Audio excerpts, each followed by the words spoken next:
Imagine this: a powerful king, a magical fruit, and this tangled web of desire that, well, it ends up revealing some really profound truths about human longing.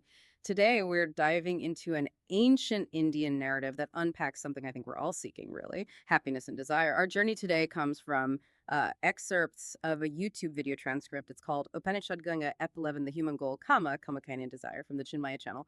And it gives us this really fascinating lens on the concept of kama. It's a word maybe you've heard, but it's often misunderstood, especially in the West. So our mission is to explore what kama truly means. It goes way beyond just simple romantic love and to understand its like essential foundational role in human life. We'll be guided by this captivating story and some, timeless wisdom. Okay, so our deep dive starts by introducing Kamadeva. He's the deity of desire. And right from the get-go, he's presented as this almost elemental force. So foundational, in fact, that the text describes him as the very first to manifest when the world was being created. Yeah, it's quite striking. He's seen as supreme, even greater than gods or humans, described as all-pervading and great. Wow. And the reverence for him, you can sort of feel it in the source material. It's palpable. What's really fascinating here, I think, is how foundational desire is in this ancient view.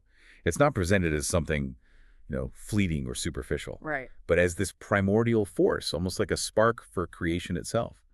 Which naturally leads us to the question, well, how does this fundamental drive actually play out? How does it manifest in human lives? Often in pretty surprising ways. And to explore that, the narrative takes this really compelling turn. It throws us into a legendary tale about King Partrari. He was the younger brother of Emperor Vikramaditya, ruler of Ujjain. Now, Partrari wasn't just royalty. He was virtuous, ethical, handsome, also known for his poetry. Works like Srimar Shatak, Niti Yeah. Shatak, and interestingly later in life, Vairagya Shatak, which is about renunciation. Quite a shift. That is interesting. And the source also notes he was deeply immersed in Sri Sang. What exactly does that mean? Well, literally, it means association with women. It often implies a deep, maybe even excessive involvement in romantic or sensual pleasures.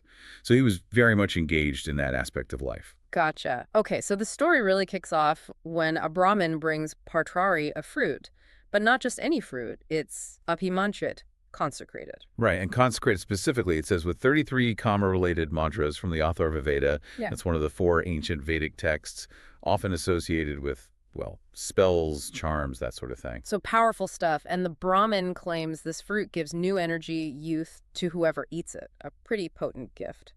So what does the king do? He's deeply in love with his chief queen, Pingala. So he immediately gives it to her.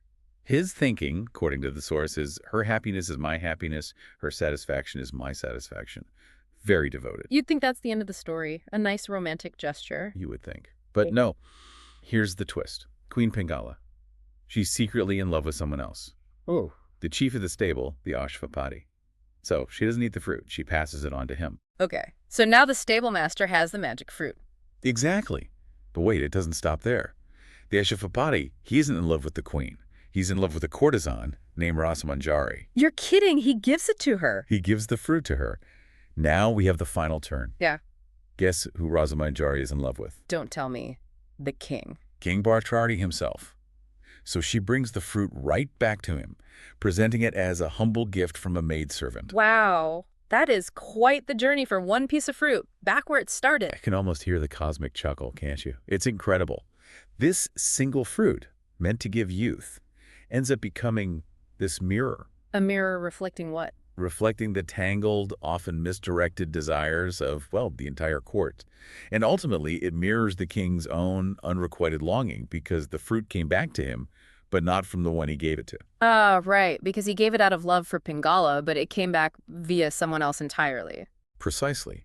If we connect this to the bigger picture, this whole narrative, it just beautifully illustrates this complex dynamic of desire, how it's often unreciprocated or aimed in the wrong direction. The journey of this one fruit reveals such a deep truth about how human longing weaves these intricate, sometimes really ironic patterns. So the king gets the fruit back. Mhm. What happens then? What's his reaction? Well, it's a pretty brutal moment of clarity for him, yet also profound. The source says he recites a verse, a sloka, from memory. What does it say? He's basically contemplating this cycle, this irony. He goes something like, I keep thinking of her day and night, but she doesn't love me. She is attracted to another man. Right, the stable master. That man, he continues, is attracted to another woman. The courtesan, Rasa Manjari. And that woman, Rus Manjari, is attracted to yet another man, which is, Him, the king himself. Wow, that's stark. it is. And that moment of stark personal realization, seeing that whole chain, it leads him to this profound shift in understanding what Kama really is. Okay, so let's unpack that. What is Kama then, beyond these romantic entanglements? Because the story makes it seem like it's just about who loves who. That's a great question, and the source is very clear on this. Kama isn't just about romance or male-female relationships. That's only one facet. Fundamentally, it's defined as the desire for happiness, for sukha. It's seen as an essential human aim, a purushartha. A Purushartha, what's that? It's one of the four essential legitimate goals of human life in Hindu philosophy. Dharma, righteousness; artha, prosperity; Go. kama, pleasure, desire, happiness; and moksha, liberation. So kama is right there as a core human pursuit. So it's much broader than just sex or romance. It's the drive for happiness itself. Exactly. The source explains it covers desires like, having children, building a family. It actually forms the very foundation of the grihastha ashram, the householder stage of life. It's presented as the power of life. The power of life, that's big. It is. But there's a really critical caveat here. The source strongly emphasizes that while kama is vital, essential even, it must be guided by dharma. Dharma.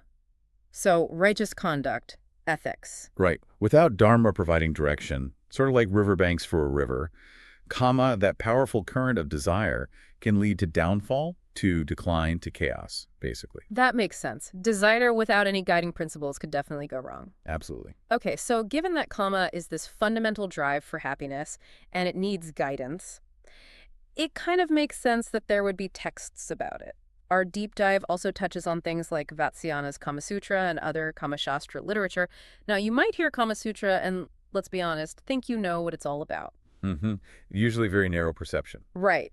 But the source gives us a very different, much broader perspective on these texts. It does. According to the source material we looked at, these texts weren't just, manuals for physical intimacy. They were created with a much wider purpose. Which was? To help human beings experience happiness, joy, and satisfaction in a more holistic sense, within the framework of a well-lived life guided by dharma. Okay, so more about overall well-being and fulfillment in relationships and life. Precisely. And they also served a very practical function, interestingly. Like what? To prevent deception between husband and wife.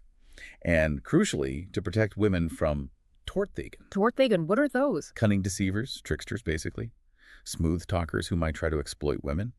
The text offered wisdom to navigate relationships honestly and safely. That's fascinating. It gives those texts a whole different dimension. And protecting women from deceivers, the source mentions this is actually highlighted, maybe humorously, through a character. Yes, the Vidushaka. He's a classic figure in Sanskrit drama, usually a jester or a comical companion to the hero.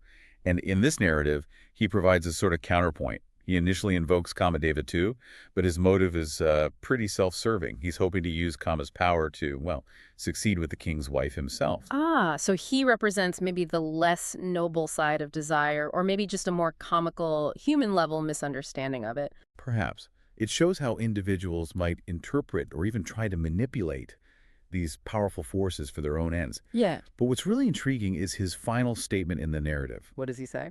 He delivers this rather peculiar line, almost like he's surrendering, but maybe ironically. He says, "I am not the doer, I am the doer. For the sake of Kama, I surrender all my actions to Kamadeva." I am not the doer, I am the doer. That sounds quite philosophical, but maybe also like passing the buck. It's ambiguous, isn't it? It could be seen as a kind of faux humility, or maybe a genuine, if confused, acknowledgement of desire's power over him. It really highlights just how complex our relationship with desire can be. Yeah, that adds another layer entirely. Okay, so let's try and wrap this up. As we finish this deep dive, what are the key takeaways about Kama? Well, I think the main thing is that Kama is so much more than just romance or physical desire. It's really fundamental. Right, it's that core human goal, the desire for happiness, for sukha. Exactly. And it's interwoven with our deepest longings for connection, for family, for fulfillment, for joy in life. And critically, as we saw, it's a powerful force, but one that needs direction. Yes, that link with dharma, with righteous conduct, is crucial. When directed by dharma, Kama can be incredibly empowering for our lives. Without it, well, Martrari's initial situation and the chaos caused by the fruit kind of shows the alternative. That's a great summary. So, understanding this ancient, really multifaceted view of Kama, especially through Partari's whole journey with the fruit, it does make you think, doesn't it? It makes you consider, how much of our own pursuit of happiness is truly aligned with our deepest values. Where are our desires actually leading us? Are they taking us on an expected path? Or maybe, like the king, are we headed for a surprise return? That's a powerful thought to leave with. And interestingly, Partari's journey, his ultimate disillusionment with worldly desire after seeing its fickle nature, eventually led him towards renunciation and the pursuit of the fourth human goal. Moksha, liberation. Exactly. And that transition from Kana towards moksha is something we'll actually explore next time.